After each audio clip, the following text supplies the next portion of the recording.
Raja hutan yang sombong. Di cerita sebelumnya, si kelinci putih mengajak sang raja hutan untuk pergi ke suatu tempat.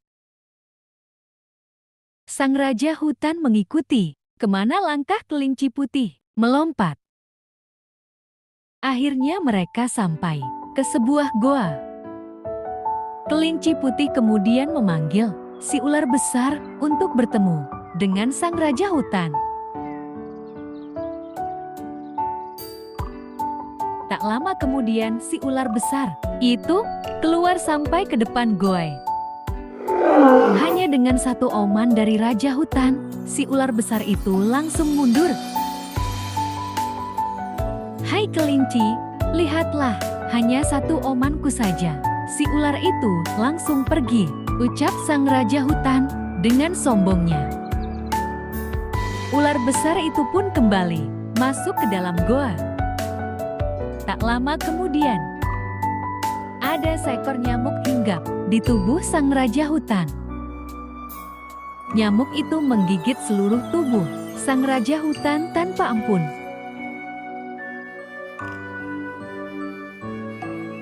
Melihat sang raja hutan berteriak kesakitan dan berguling-guling di tanah, si kelinci mencoba untuk kabur. Mau kemana kamu, hai kelinci? Akan aku makan kamu kalau kamu sampai kabur, teriak sang raja hutan sambil menahan sakit. Belum sampai si kelinci menjawab, sang raja hutan yang sombong itu tumbang lemah di atas tanah. Nyamuk yang sudah kenyang lalu kabur meninggalkan kelinci putih dan raja hutan. Tolong aku, ucap lemah sang raja hutan.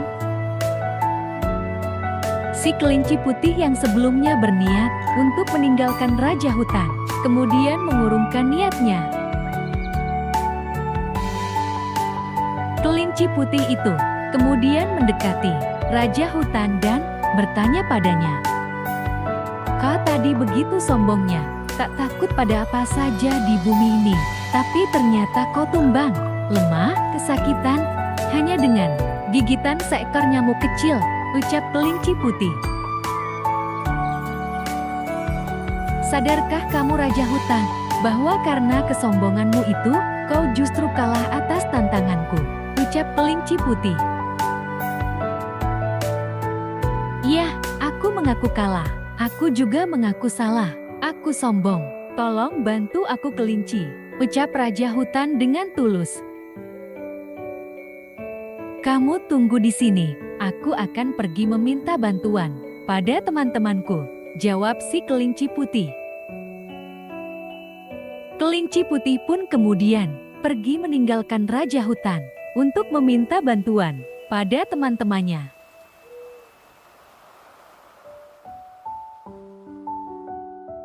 Tak lama kemudian, si kelinci putih kembali. Dia datang bersama dengan teman-temannya untuk menolong sang raja hutan. Mereka pun kemudian memberikan pertolongan berupa air untuk minum, makanan agar sang raja hutan tidak kelaparan, dan daun-daun obat penyembuh gigitan nyamuk.